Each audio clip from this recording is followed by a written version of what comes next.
काले ने अपने कुछ साथी भेड़ियों को इकट्ठा किया और एक योजना बनाई। उसने फैसला किया कि वह चीकू को पकड़ लेगा और उसे जंगल के सबसे गहरे हिस्से में ले जाएगा, जहां राजा उसे नहीं ढूंढ पाएगा। एक बार जंगल के घने जंगलों में एक शेर, जो राजा के नाम से मशहूर था, अपनी गुफा में आराम कर रहा था। राजा बहुत शक्तिशाली था। उसकी दहाड़ से पेड़ों की पत्तियां कांप उठती थीं और जंगल के सभी जानवर उसका सम्मान करते थे। लेकिन राजा का एक अनोखा डर था छोटे छोटे जानवर, खासकर चूहे। उसे लगता था कि ये नन्हे प्राणी उसकी शक्ति का मजाक उड़ाते हैं। उनकी तेज चपलता और छोटा आकार उसे परेशान करता था, क्योंकि वह उनकी हरकतों को नियंत्रित नहीं कर पाता था। एक दिन जब राजा अपनी गुफा में गहरी नींद में सो रहा था, एक छोटा सा चूहा, जिसका नाम चीकू था, गलती से उसकी गुफा में घुस गया। चीकू एक जिज्ञासु और चंचल चूहा था, जो हमेशा नई नई जगहों की खोज में रहता था। उस दिन वह भोजन की तलाश में निकला था। जंगल में बिखरे अनाज के दाने उस राजा की गुफा तक ले आए। उसने गुफा के अंदर एक बड़ा सा पहाड़ देखा, जो वास्तव में राजा की विशाल पूंछ थी। चीकू ने उत्साह में उस पर चढ़ना शुरू कर दिया, यह सोचकर कि यह कोई मजेदार खेल है। अचानक चीकू की हरकतों से राजा की नींद टूट गई। उसने अपनी आंखें खोलीं और गुस्से से दहाड़ा। कौन है जो मेरी नींद खराब करने की हिम्मत कर रहा है?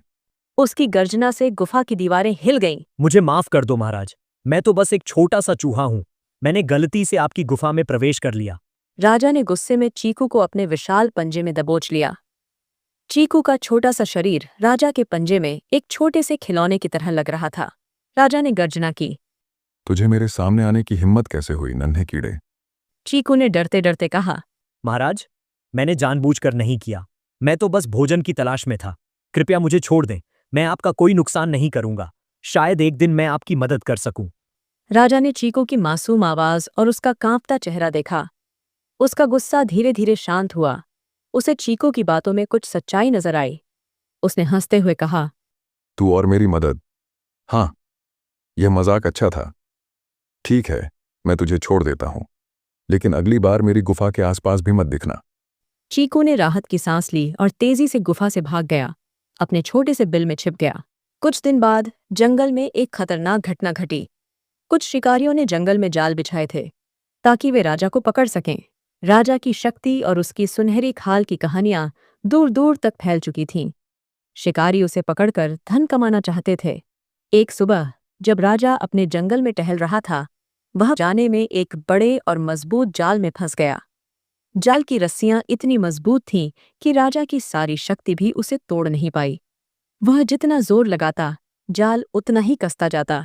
राजा ने मदद के लिए जोर जोर से दहाड़ना शुरू किया। उसकी आवाज पूरे जंगल में गूंज रही थी, लेकिन कोई भी जानवर उसकी मदद के लिए आगे नहीं आया। हिरण डर के मारे भाग गए, बंदर पेड़ों पर छिप गए और यहाँ तक कि भालू भी अपनी गुफा में दुबक गया। राजा निराश होकर जाल में फंसा रहा।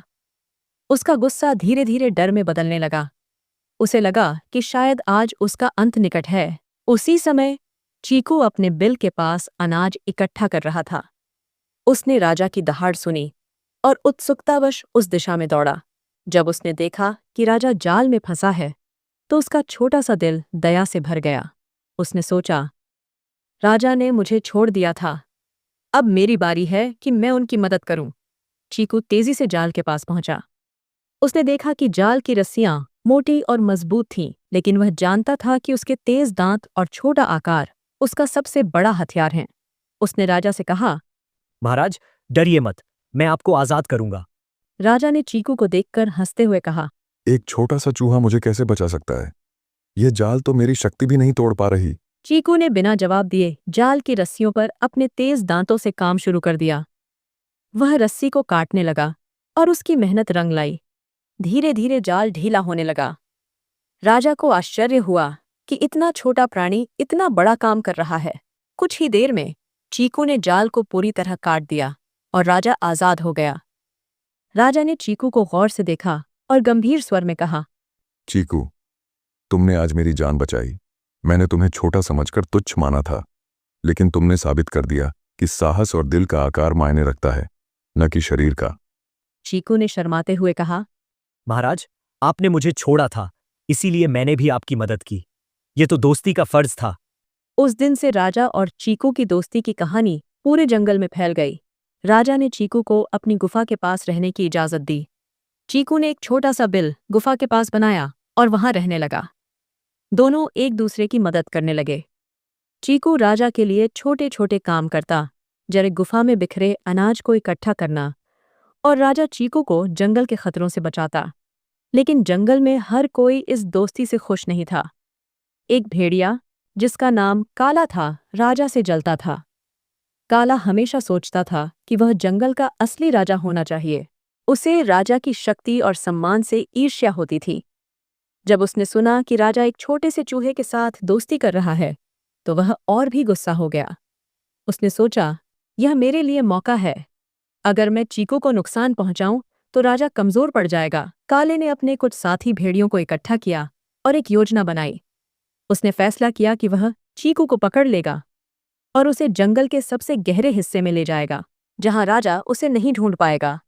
एक रात जब चीकू जंगल में अनाज की तलाश में था, भेड़ियों ने उसे घेर लिया।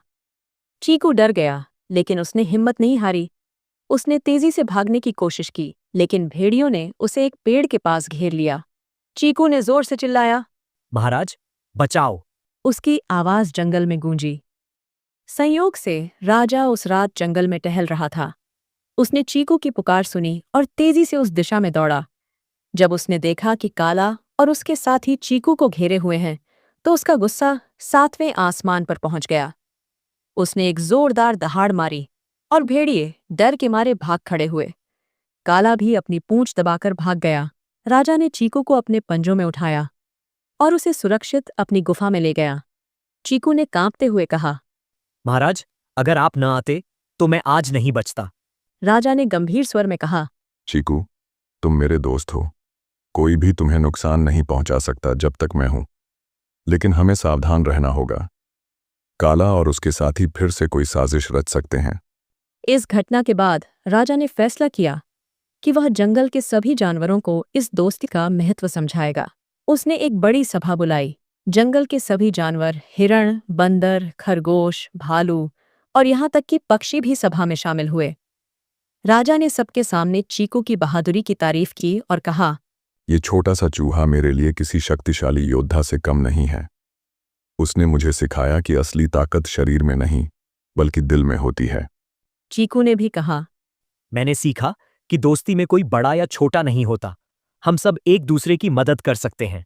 जंगल के सभी जानवरों ने तालियां बजाईं और काला भेड़िया शर्मिंदगी में अपना मुंह छिपाकर भाग गया। कुछ महीनों बाद जंगल में एक नया खतरा आया। एक बाढ़ ने जंगल के कई हिस्सों को तबाह कर दिया। कई जानवरों के घर उजड़ गए और भोजन की कमी हो गई। राजा और चीकू ने मिलकर जंगल के जानवरों की मदद करने का फैसला किया। राजा ने अपनी ताकत का इस्तेमाल करके पेड़ों को हटाया और रास्ते साफ किए, ताकि जानवर सुरक्षित जगहों पर जा सकें। चीकू ने अपने छोटे आकार का फायदा उठाया और उन जगहों पर पहुंचा जहां बड़े जानवर नहीं जा सकते थे। उसने अनाज और फल इकट्ठा किए और जरूरतमंद जानवरों तक पहुंचाए। इस संकट के समय राजा और चीकू की दोस्ती ने जंगल के सभी जानवरों को एकजुट किया। सभी ने मिलकर काम किया और बाढ़ के प्रभाव को कम किया। काला भेड़िया, जो पहले राजा से जलता था, भी इस आपदा में मदद के लिए आगे आया। उसने राजा से माफी मांगी और कहा, मैंने तुम्हारी दोस्ती को गलत समझा। अब मैं समझता हूं कि सच्ची दोस्ती ही सबसे बड़ी ताकत है। राजा और चीकू की दोस्ती हमें बताती है कि सच्ची दोस्ती में कोई भेदभाव नहीं होता और हर दोस्त का योगदान अनमोल होता है। चाहे समय अच्छा हो या बुरा, दोस्ती की ताकत हमेशा जीतती है।